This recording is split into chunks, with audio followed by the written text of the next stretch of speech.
Good afternoon, everybody. My name is Sue Ellen Breakey. I am the Associate Director of the Center for Climate Change, Climate Justice, and Health, located at MGH Institute of Health Professions.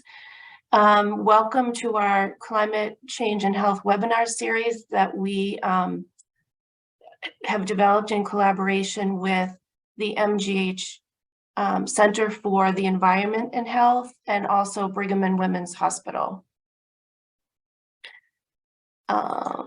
I have the distinct pleasure of introducing today's speaker, Dr. Jamie Hart, who will be talking to us about her work with the Nurses 3 Health Study. Dr. Hart is an associate professor at the Channing Division of Network Medicine in the Department of Medicine at Brigham and Women's Hospital and Harvard Medical School, as well as a member of the Department of Environmental Health at the Harvard T.H. Chan School of Public Health. Dr. Hart is an environmental epidemiologist with over 20 years experience studying the impact of multiple environmental exposures on disease risk and health behaviors in several ongoing prospective cohort studies. She is also an expert in conducting environmental exposure assessment for both large cohorts and targeted panel studies, in the logistics of large cohort studies, and she is also the scientific director of the Growing Up Today study, otherwise known as the GUTS study. So without further ado, Jamie, take it away.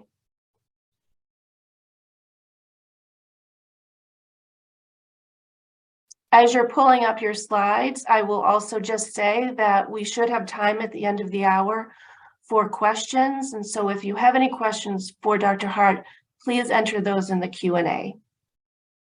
Okay, well, thank you for the invitation. I'm really excited to speak today. I can't believe it's the middle of November, but I think it's going to be fun, and I welcome questions throughout, and then we can do, go into more depth in the Q&A portion. So just in terms of disclosures, I have no disclosures related to this talk, but most of the research findings I'm going to present are funded by various grants from the National Institutes of Health, both as infrastructure funding to support the ongoing work of keeping the cohorts running, and also specific scientific R01s targeted at some of the specific areas we're talking about today. So let's dive right in. The title of my talk talks about the external exposome. And so first we can just talk about what that means and what is the exposome. It was first conceptualized in 2004 by Chris Wilde as the totality of the environment. So everything that was non-genetic from exposure onwards. And what this really was a reaction to was at the time in the early 2000s, a lot of the research dollars in the United States and around the world were really going to genetics research. So, this was the time of the Human Genome Project, and that, figuring out the genome of humans and how all those genes interacted was going to be the key to unlock all information about diseases. We were going to be able to stop every disease, and we were going to be able to figure out, treatment modalities based on, gene modifying and things like that. And so there was a reaction to that saying that, nature versus nurture and all these other things that we've known about, that maybe genetics was not going to be the full story, and that we needed to consider everything else as well. And it was really a reaction to sort of where the funding dollars were going, but also as a theoretical argument. So the way that, this was conceptualized was there was everything from conception onwards, which is really tricky. And so one of the ways I like to think about this is looking at this diagram put together by one of the big European groups who does a lot of exposome research, is thinking through what does this mean in terms of, instead of a concept and something a little more theoretical to be able to think about in reality. So, my talk is focusing on the external environment. So that's represented here by these two circles, where the lower circle is what we traditionally thought about in environmental epidemiology as our exposures of interest. So things like pollution and climate and access to green spaces and traffic, but also things that, more traditionally were in the domains of social epidemiologists, like social capital and, the neighborhood environment, and how, socioeconomic status of your environment and, segregation and things like that could be impacting your health. Whereas the bubble on the top, again, was probably more in the realm of traditional risk factor epidemiology, things like smoking and physical activity and diet and water and exposure to consumer products. But I think what's really great about this exposome concept, more than just as a reaction to, the funding for the genomics research, is that it really kind of breaks down some of the walls that had artificially been put up between groups in terms of, diet is an important source from a nutritional epidemiology perspective, but it's also a source of pesticides and, other contaminants. Consumer products, yes, from an infectious disease perspective, keeping your house clean and just, disinfecting surfaces is important, but there's also chemical exposures baked into that. So I think it's really interesting to basically put these back together as one, area to, to kind of break the walls down. So like, as an environmental epidemiologist, I never previously would have thought about looking at diet, but now working with my nutritional epidemiology colleagues, we can, use this framework to, work together more in terms of how these exposures can be related. Just as a contrast to the external exposome, there's a lot of work, and actually most of the initial work, if you do a search for the term exposome, is really focusing on these internal environments. And so for the first 5 or 6 years of, the exposome being a term, it was really just talking about untargeted metabolomics and using that as a platform to be able to look at, all of the internal processes that were being perturbated by, environmental factors writ broadly. And, so that was where a lot of the literature has gone. In this diagram, in addition to the metabolomics, we're talking about, proteomics, transcriptomics, epigenome, all those different kinds of things. And again, I like the way this diagram flows because it's really showing how that is a key interface between everything you're exposed to. Your underlying genetics is also baked into this, and how you respond to all of those, and then how that all contributes either indirectly or directly to health risks and thinking about impacts on a population-wide level. Now, one of the parts our group has really spent a lot of time thinking about is this life course dimension. So I mentioned that this is, all exposures you've ever had from conception onwards. That requires really a life course approach. And one of the things that's been really challenging to operationalize in practice is having information on accurate and reliable exposures across, if you're looking at adult populations, decades and decades. And so I think that's one of the places where it's been really challenging to operationalize the exposome because, it's hard enough to do this at one time point, never mind doing this over decades for an adult. So I put together this slide to, help think through some of the pros and cons of the different, the internal versus the external exposome. Lots of groups are doing both. We're doing both. A lot of the European groups are doing, both of these. So it's not an either or, but I think it's useful to think through the situations in which one or the other may be more and more useful depending on your research question. So the internal exposome, one of the things it can do that's really great is it can integrate information on the impact of multiple sources of exposure. And so it's able to look at how those, how those things are interacting in time and other items so that you can, look at what the downstream impact is of, temperature and air pollution and diet and physical activity all simultaneously, the way people are being exposed to them.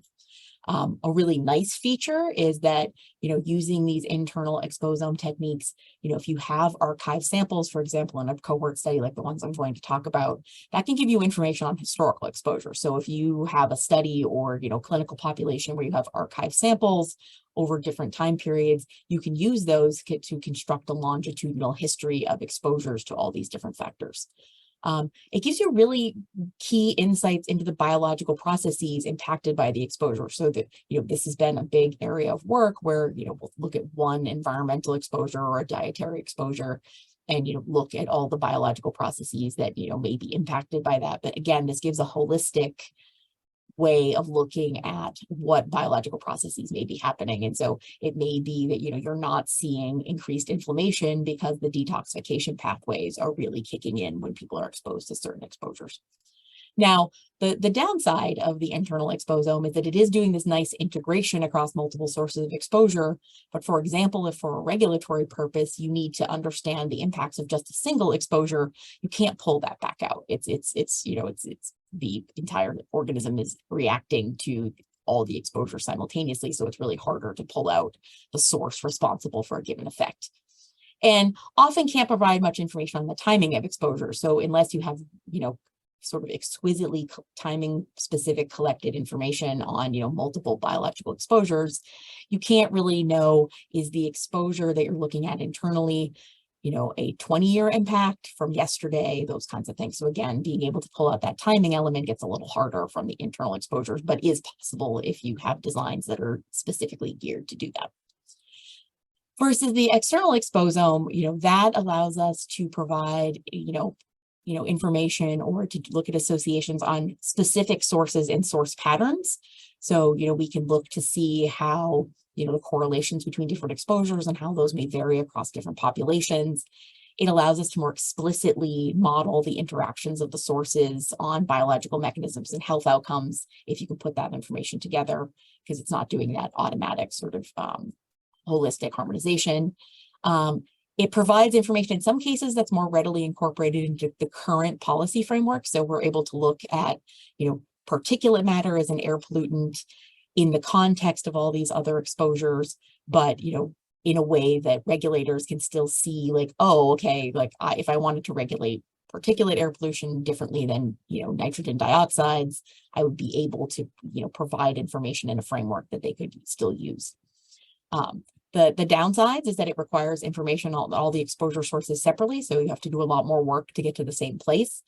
And it's definitely more challenging to do historically. A lot of the resources we use for sort of external exposome work have only recently, and recently meaning 2000s forward, become available from a, computational, and in some cases, we're just waiting on different satellites to be able to be launched. So again, these both have pros and cons, and a lot of the best designs, you're leveraging the strengths of both of them to kind of offset the weaknesses. So just to give you a sense of how this kind of work is being conducted in practice, I pulled one of the many European studies. So the European Union a couple years ago funded a large number of these exposome studies to go forward. And so I pulled, one of the most, maybe sort of the one that's the furthest along, which is this EXPANSE project. It's focused on urban populations across Europe. And as you can see here, they're, a different framework from that first graphic I was showing. But, they've bucketed their exposures in different ways. So they've talked about sort of ecosystems. So things like food outlets, the built environment, exposure to, green space, which is, basically just vegetation, and blue space, which is water. They're also talking about all these lifestyle predictors.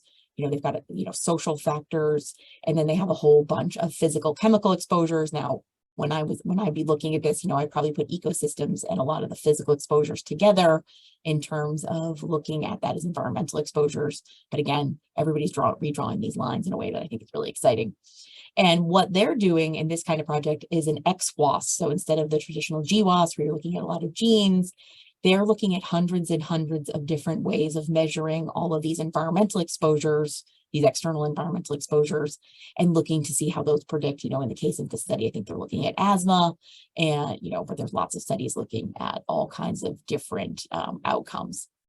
And so what they do is, they may have 4 or 5 different ways of categorizing food outlets or alcohol outlets. They'll be putting all those in a model one at a time, doing volcano plots and Manhattan plots, just like you would do for GWAS, and looking to see what sort of comes out in the, at the end of that in terms of being able to, look at hundreds and hundreds of different exposures with your outcome of interest.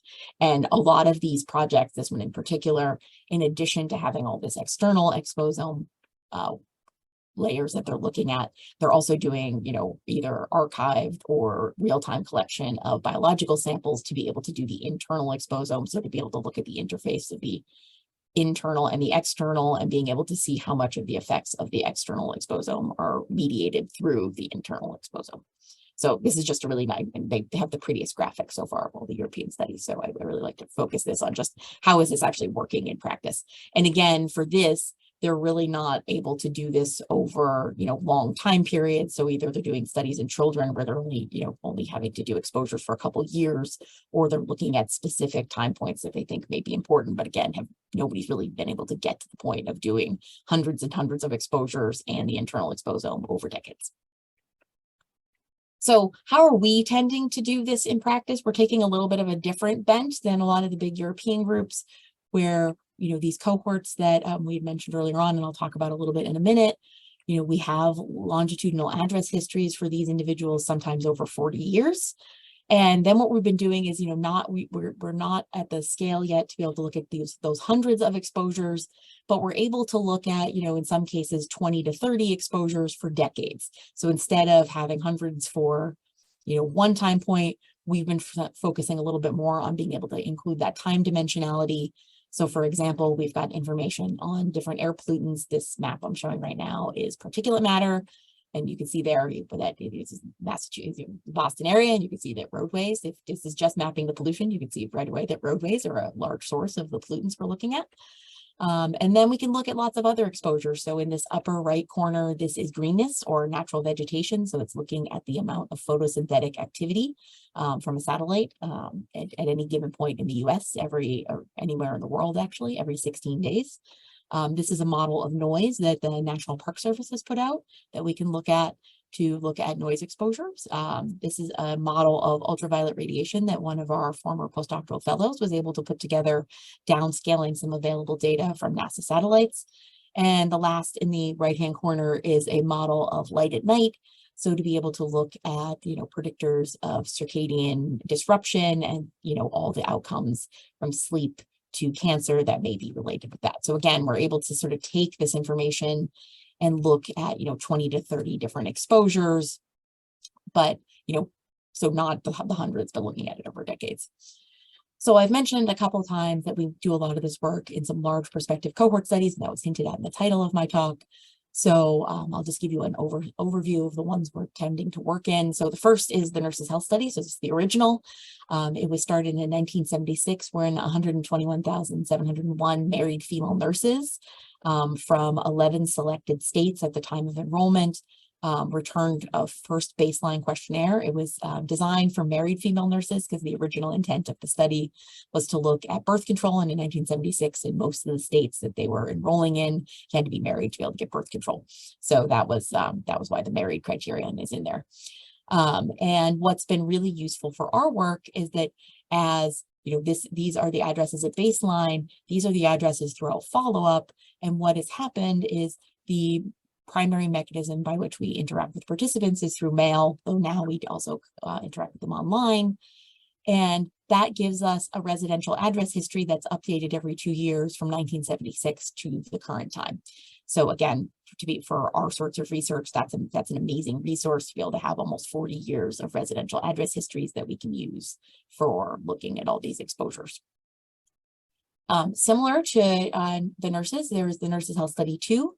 So similar design, started in 1989, enrolling this time from 14 states with some overlap from the original 11 from nurses, but also trying to get some additional geographic variability. And similarly, they get a questionnaire every 2 years, which collects information on a wide variety of health and lifestyle factors, as well as disease outcomes. And again, we have a residential address history. And in both of these cohorts, as of about the early 1990s, we have at least 10 participants in all of the 50 states and the District of Columbia. So again, giving us really wide geographic variability and able to look at, these exposures across the US. The newest iteration of the cohorts is the Nurses' Health Study 3. This is actually open to enrollment. It started in 2010. And to be able to expand a little bit, it's not just RNs in the Nurses' Health Study 3. We're taking a wider variety, and happy Nurse Practitioners Week to any NPs who are either in our cohort or watching the webinar. And what's also a new feature of the Nurses' Health Study 3 is that we've expanded enrollment past some of the traditional degrees to also include nursing students and also to include men. So the original 2 studies were restricted only to women, and given the changing demographics of the nursing population, we wanted to make sure that we were also including men and those who do not choose to select a gender in our current studies. The current study participants as of this morning were 18 to 56 years old. So we have a much wider age variability than the original cohorts. And unlike the original cohorts that get a questionnaire every 2 years, this is entirely web-based, and each participant gets a questionnaire every 6 months on a personalized timeline. So Today, people are answering up to 16 of our various questionnaires, depending on where they are in the study. And so everyone goes in the same order, but you get your questionnaire every 6 months, not necessarily the way the older studies were, where everybody got, the 2020 questionnaire or the 2021 questionnaire. This is that we're collecting data at all times, which makes it really interesting because we can look at time trends both within a questionnaire and across questionnaires. And what's an interesting feature of the Nurses Health Study 3, especially for people who are interested in reproductive outcomes, is that there's more intensive follow-up of participants who are pregnant, trying to become pregnant, or are with their partner is trying to become pregnant.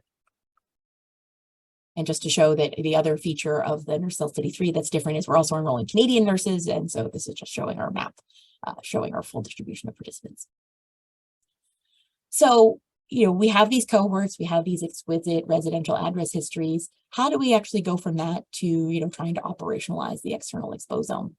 And so the first thing is to make those maps. We had to geocode the addresses. And so that's just a process similar to what you would do in Google Maps when you're looking up an address is, we work in these software packages to take the address information we have for the participants and turn that into a latitude and longitude coordinate.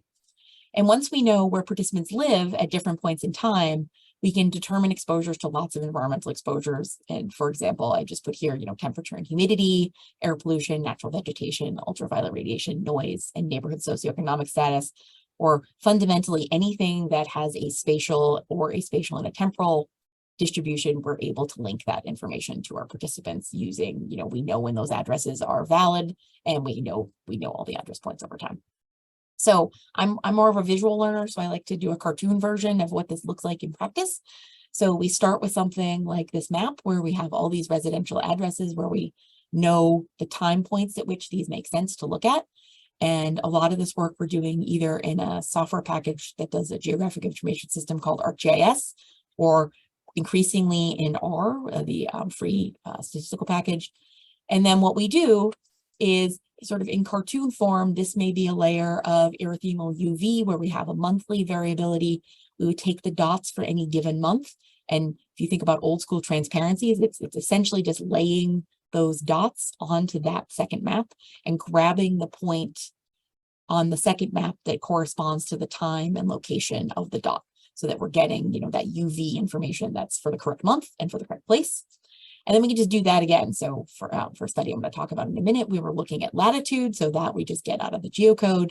And then we can also, similar to what we do for UV, we can drive those points down through, monthly or daily information on ambient temperature. So you can imagine that, this cartoon version looks really simple, but when we're doing this for 40 plus exposures and, addresses from about 1980 forward, we get into the realm of needing some help from data scientists to figure out the best ways to, do these loops and, not crash our entire computer system to be able to do this. So, we've done, we mentioned in the intro that, we've been doing this for about 20 years. We haven't been doing the exposome for 20 years. The concept's only been around for, since 2005. And even then it wasn't really operationalized very well until 2010. So, a lot of our primary work is looking at single exposures at a time with single outcomes. And, that's been some really foundational work. So, we did some of the earliest papers on the impacts of, particulate matter air pollution, on cardiovascular disease, and on lung cancer, which have been incorporated into regulations and things like the International Agency for Research on Cancer determination that air pollution is a cancer agent. And so, we've done a lot of these studies, and, this was, it was important foundational work, but we always knew that, it wasn't really representing the world as it is, right? Like I'm drinking water at the same time that I'm, breathing air and being exposed to whatever's coming off the furnishings in my office. And so, being able to really model the complexity that we knew was there hasn't been something we've been able to do until reasonably recently due to some advances in, some biostatistics, because a lot of these things are very highly correlated and just the traditional modeling isn't able to deal with that framework. So we've done a lot of this work. It's really important, but, it was also frustrating at times because we knew that we weren't able to incorporate the complexity that humans are really dealing with in any given day. So, a few years ago, we started trying to make moves into at least what we were calling, multi-exposure environmental epidemiology. And one of the first successful people that we did this with in our group was Tao Lam in the photo. She was a visiting master's student from Utrecht University in the Netherlands and was really interested in looking at multiple environmental exposures and multiple sclerosis risk. And, this is something we had looked at air pollution previously with MS, but we hadn't looked at other exposures. And what she was really fascinated by was that there's this classic latitudinal gradient in MS risk, especially in Europe. And she wanted to get a little, you can't really do much about latitude. I mean, the only way to change someone's latitude is to get them to move. And that seems like a pretty extreme intervention in most cases. So what she was trying to look at was, were there other environmental factors that maybe could explain some of what was going on with these latitudinal patterns that may be more intervenable, or at least, could give you a second choice for intervention. So what she used here was Nurses Health Study and Nurses Health Study 2. And what you can see is she's banded these maps by the latitudinal gradient. It may be a little hard to see on the webinar image, but, again, it's basically drawing big bands by latitude. She was then looking at temperature. So this is the 30-year normals, just so you can see for annual mean temperature and July temperature. So you can see that, there's not a perfect correlation between latitude and temperature due to the altitude changes. And then this is that UV model that I mentioned previously, where we had monthly information on UV. And so she was looking at the July to get a sense of highest temp UV. And just in thinking about where we are in sort of the exposome framework, this is really looking at some of these general environmental exposures and their risk on health outcome, ignoring what may be going on in the middle. So just to give you a sense of what she saw, I'm not showing the graphic, but we were able to replicate the traditional latitudinal gradient in MS, even in the Nurses and Nurses 2. And then looking in these models where she's trying, it was not possible to look at latitude, temperature, and UV in the same model, but she was able to look at temperature and UV. And what we saw was that increasing ultraviolet radiation exposures in either cohort or the two cohorts combined was associated with a small increase, but not statistically significant risk of multiple sclerosis incidence, and that increasing July temperature was associated with a decreased risk of MS. And these were really interesting because in some cases there are therapies for MS that use temperature or UV, and there's apparently a lot of controversy about whether cold temperature or hot temperature is better for treatment. And so this was really interesting. We weren't really sure when we started to look at this what we were going to see. And that for both of these, the two exposure models were a little attenuated from the single exposure models, indicating that, as we expected, there's correlation between these two exposures. And when you model them simultaneously, you're able to sort of deal with that correlation. Just to give you a slightly different flavor of work we've done. This is Hui-Chu Lee. She was a doctoral student in our group who is now a postdoctoral fellow still in the Department of Environmental Health at the school. And she's been really interested in the impacts of multiple environmental exposures on menopause and how that transition happens. So a lot of her thesis were papers looking at multiple environmental exposures and age at menopause or early menopause. And then in her last paper in her thesis, she really wanted to look at a biological mechanism. So, thinking back to this diagram, we're looking at, general environmental exposures and how they're going to, perturbate a specific biomarker. So not an omic. And in the biomarker she chose to look at was anti-Müllerian hormone, which is a measure of ovarian reserve. It's used in a lot of infertility practices as sort of an early measure of, how likely a woman is to, have ovarian reserve to go through those processes.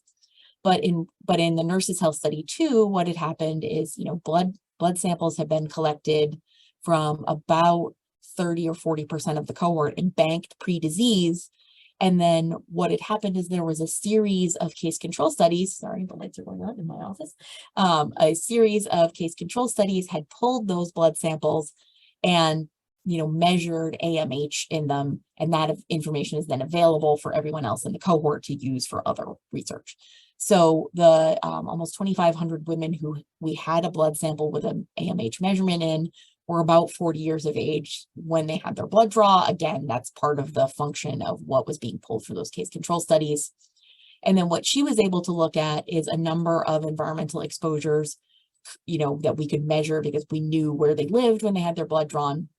So we were able to look at greenness, which is a measure of the amount of photosynthetic activity happening around your residence, 2 different size fractions of particulate matter air pollution, noise from from those noise models, where she looked at the differences between daytime noise exposures and nighttime noise exposures, hypothesizing that nighttime noise exposures would be more problematic because they would disturb your sleep. She looked at light at night as a, as an impact on circadian variability, ultraviolet radiation, and then a series of hazardous air pollutants. So these are regulated differently than sort of the traditional air pollutants like particulate matter and NO2, but they give you, the ones that she chose to look at had been shown in, animal studies and a lot of human studies to be associated with endocrine disruption. So, things like diesel particulate matter and butadiene and benzene, again, coming out of these traditional other studies so she was able to look at these, and these have been really hard to look at because they're really highly correlated. So this is this was sort of an advance in what she was about to do to be able to look at this. So she did a number of statistical methods. She did the traditional single exposure linear regression models, which would, if you were doing hundreds, you kind of relate back to the EXPOSE.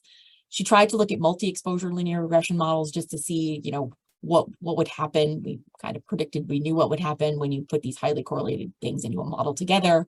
And then she, went to these different formats of models that can handle the correlation between these exposures. So starting with sort of a simple principal component analysis to see how the different exposures grouped together and in which directions they were, going with the AMH. Because AMH, you want to have higher levels of ovarian reserve. And then she used one of these newer mixture models that have come out of the environmental space, really looking at chemical mixtures, but we're kind of repurposing them to look at mixtures of, broader, not chemical exposures, and being able to look at different exposure groups. So I'll explain a little bit about those. And then she looked at a number of potential confounders. Age is a really important one for AMH.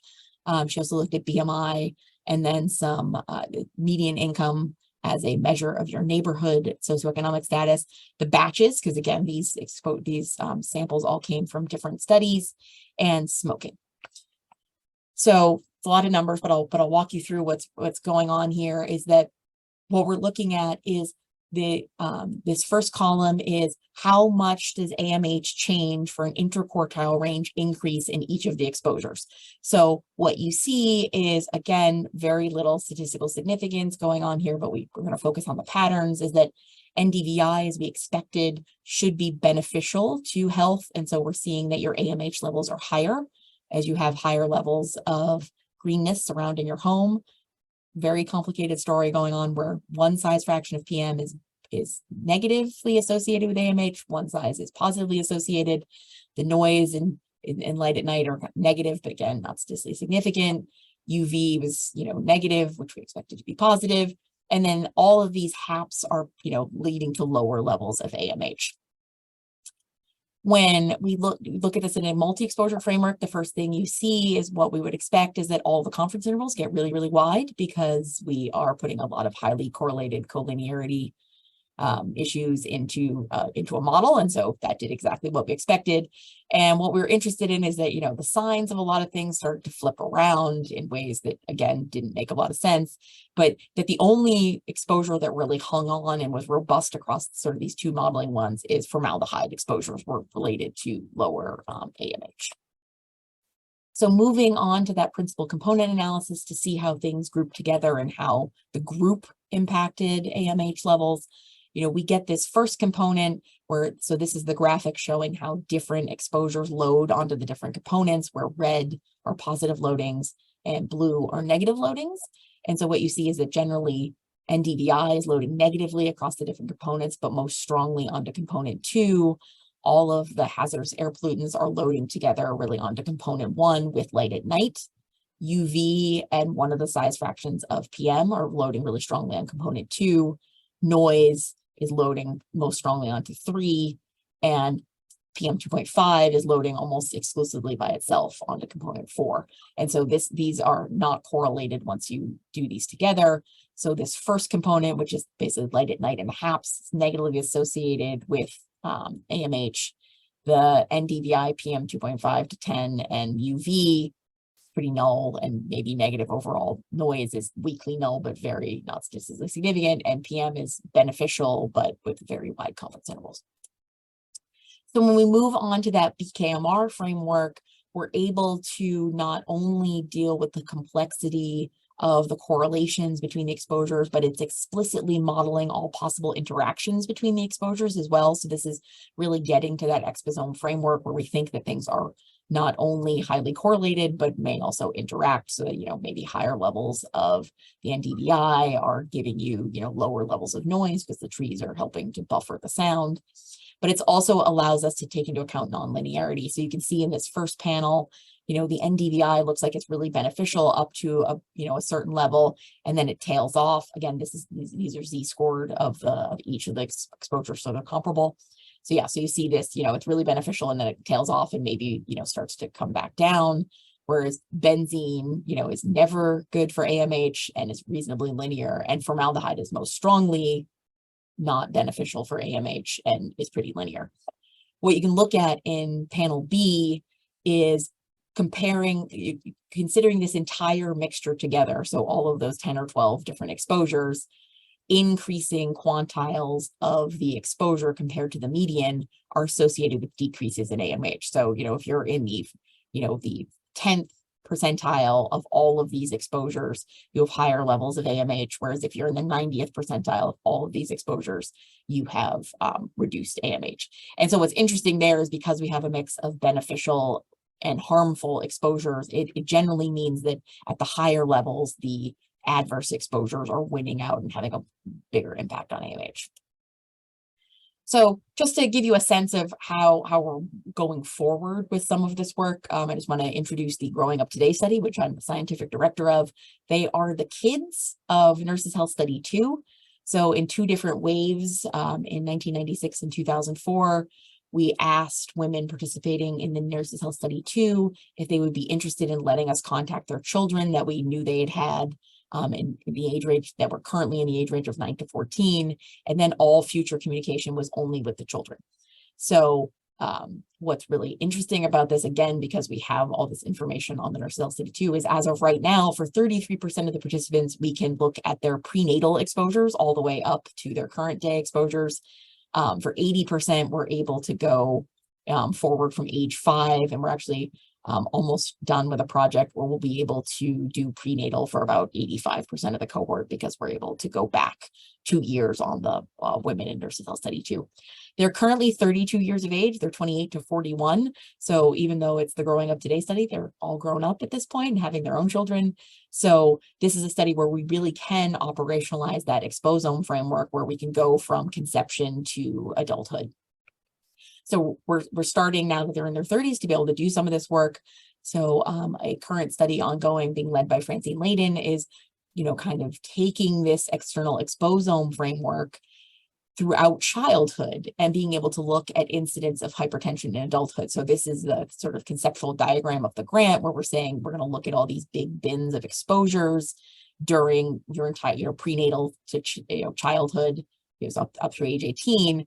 Look at the direct impact of those exposures on hypertension after age 18, also being able to look at how those may be modified by complex demographic characteristics or your social environment. So everything from your neighborhood socioeconomic status to where you felt on the social ladder during high school to the impact of family dinners and things like that. And also being able to see if many of the things that we believe may mediate these exposures between the environment and hypertension, like physical activity, diet, mental health, and altered sleep, how those are all impacting. So again, being able to take this very complex framework that we know that everyone is actually exposed to, model it, and take apart the different pieces to figure out if there are groups that are at higher risk, if there are things that could be really impactful to take on as interventions. And in just one other example, this is my R01 where the final participant is finishing the study today. So it's a very exciting, I felt I had to put this slide in. This is the reproductive effects of chemicals in air pollution, or RECAP study.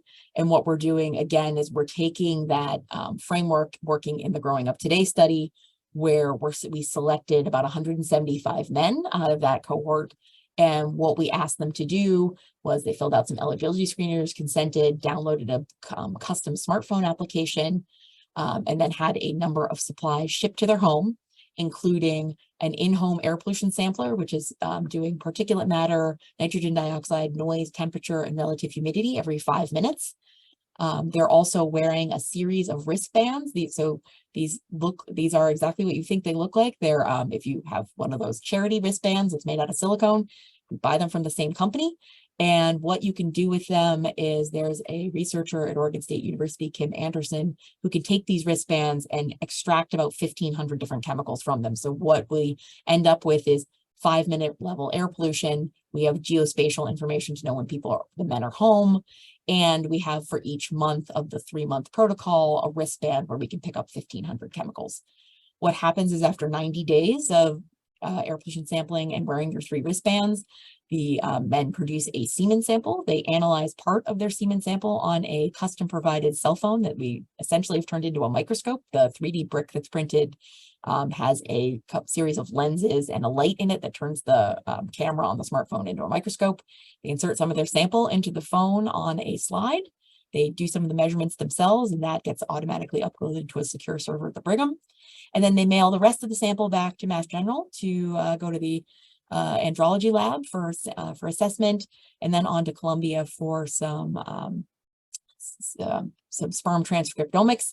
And then all the air pollution and sampling supplies come back to us, and we're able to download their air pollution exposures and send the wristbands off to be analyzed.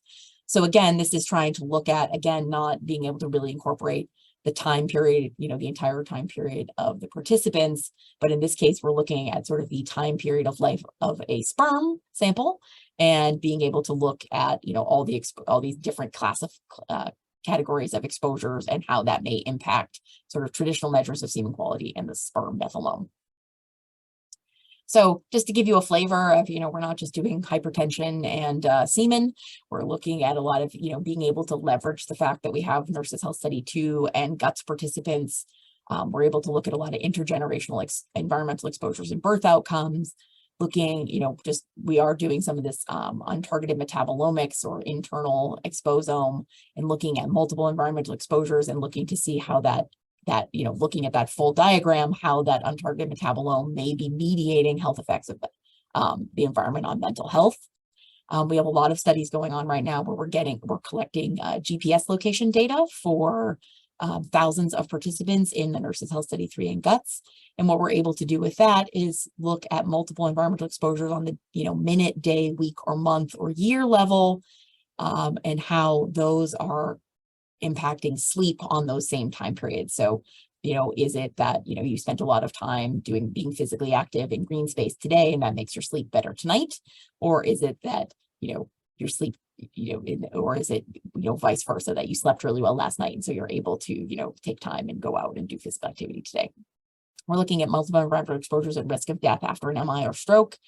And we have an active group really interested in sort of prostate cancer related outcomes. So both incidence of cancer, quality of life, and even things as interesting as the histochemical markers that you look at within a tumor that may be predictive of sort of future, outcomes in prostate cancer.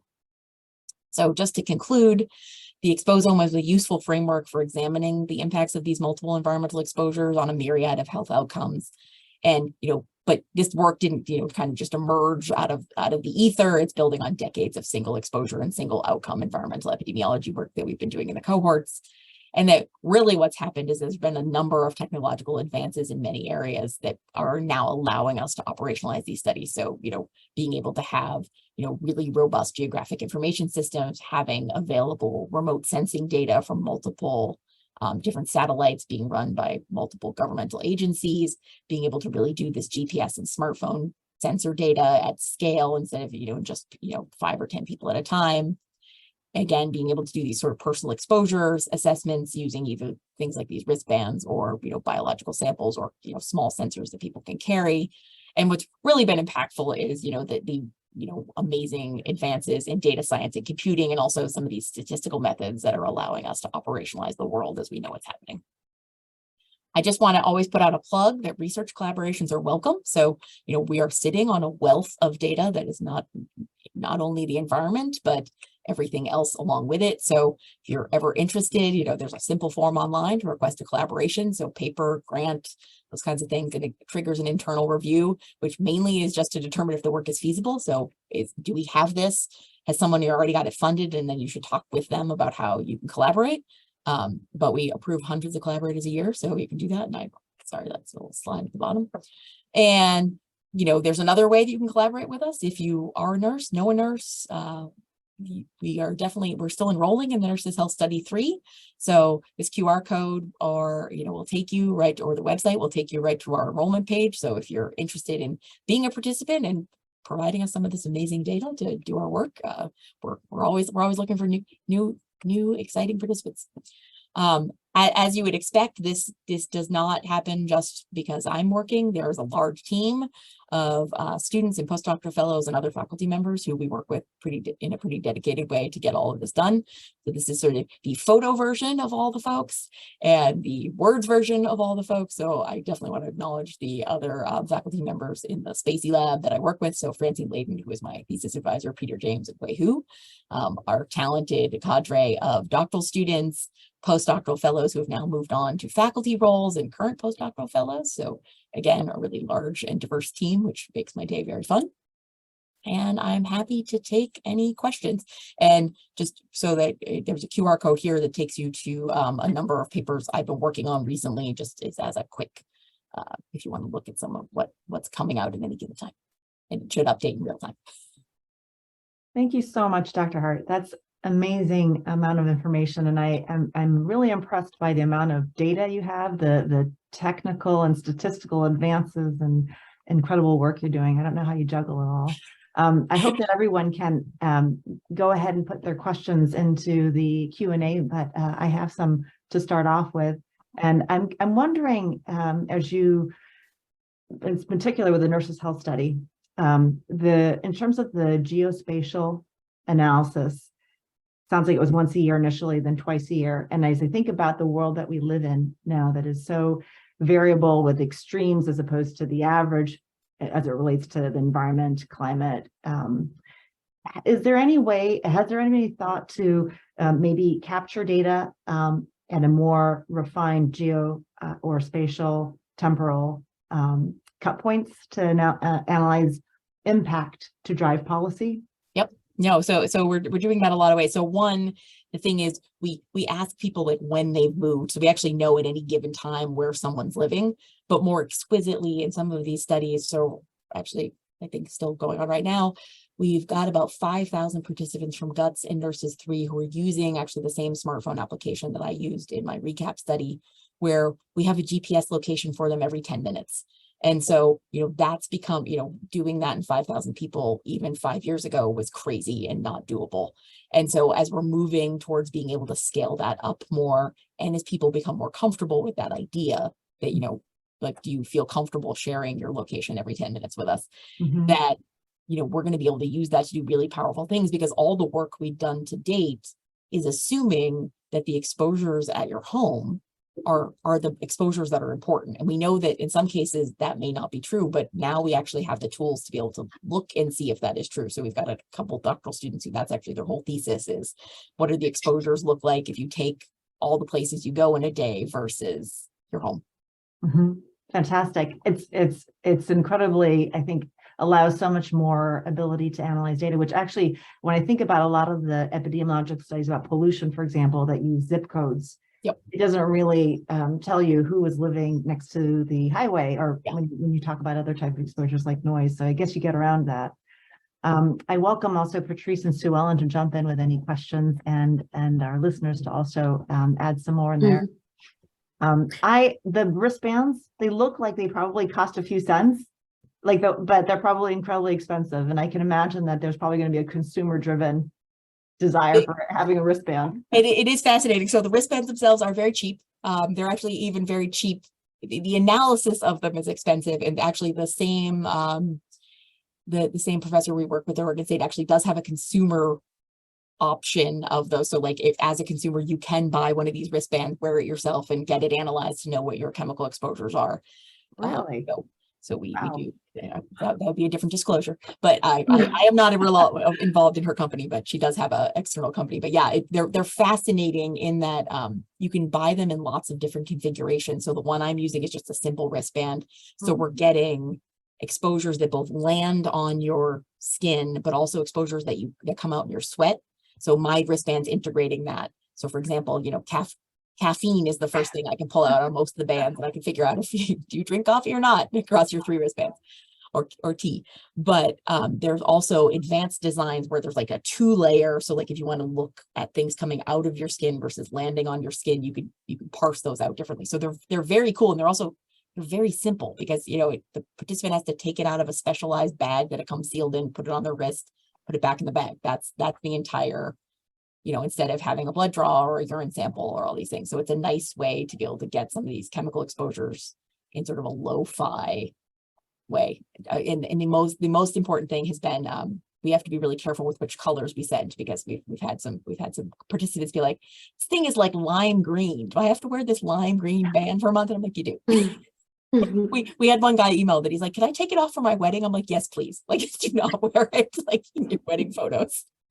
That's funny. That's amazing. I had no idea. I hadn't heard about this as being commercially available. Yeah. Jamie, I'd love to make a comment. It's phenomenal to me that the Nurses' Health Study would emerge in 1976, almost 50 years ago, as a paper and pencil prospective cohort study, and where you have all taken it into 2022 and beyond. Do you have any thoughts on emerging directions for example, the next decade, number one, and also the multi-site engagement? So you talked about male nurses and nursing students and collecting sperm samples both at home, but then also sending them to multi-sites, the Brigham, Channing Lab, Mass General, Columbia. So those are the 2 comments I have, and welcome your thoughts. No, those are good ones. So I think where things are going, I think what's been really fascinating, and again, the wealth of the cohorts, is that as soon as someone analyzes anything, it's available to all of us to use. So, I have graduate students right now who are looking at multiple environmental exposures and the fecal microbiome, the metabolome, and a whole bunch of inflammatory markers that I didn't have to measure because someone else is. So especially in the Nurses' Health Study 3, we're actively collecting biospecimens right now, which are being analyzed almost as fast as they come in. So I think that's going to be really amazing, is that we're able to sort of technologically take all the stuff that everybody's spending all this time on and do really cool science with it in a way that you could never fund in a single grant. And so I think that's where things are really going to go, is being able to really put together all these different pots of information in a way that, we just haven't. It's not that we didn't want to do it before, is that we really didn't have the statistical tools or the data science tools to be able to do that. So I think that's where things are really going to go really fast, is sort of this breaking down of the barriers between all these different specialties that really haven't interacted very much. But I think we're really trying to push that in a way that's fun. And then I think for the what's the second one? Oh yeah, so yeah, I have a really big FedEx bill for a lot of these grants, but I think it is, again, really exciting to be able to put together these, multi-location teams to be able to, do really exciting science in a way that, again, these are disciplines that did not talk to each other, so I've never would have thought to go talk to a biomedical engineer, but that's who I needed to talk to get that, semen, in-home semen sampler put, for use in this study. And I needed to go talk to a chemical engineer to develop the, air pollution exposure boxes. And, I think it's been really fun, and it's something I really enjoy, is putting together these kind of on paper crazy teams, but it leads to some really interesting science. And I think that's where we're going, both as a set of cohorts, but I think also just in science generally, which is fun and terrifying. Can't wait to hear more. You have to have a lot of patience, I think, to follow these cohorts through the years, but now you don't have to wait as long with these real-time data. Yeah, no, it's kind of amazing. and I'm really happy that people started a cohort before I was born that I can now use. The next generation will take on. So we have to stop a few minutes early. I apologize for that. Thank you so much, Dr. Hart. It was incredible to have you as our speaker, and we'll have to have you again next year when you share more results from these wristbands. I do want to let the audience know that we are going to be actually taking next month off, and we'll be back in January, and we'll have Jonathan Levy, Dr. Levy, who is he's the chair of the Department of Environmental Health at Boston University, and his research focuses on urban environmental exposures and specifically related to environmental justice issues. And I'm really happy to speak before him instead of after him. Well, I think it's great that we managed to have you guys tag team each other, because it'll be a great library of information for our listeners. So thank you.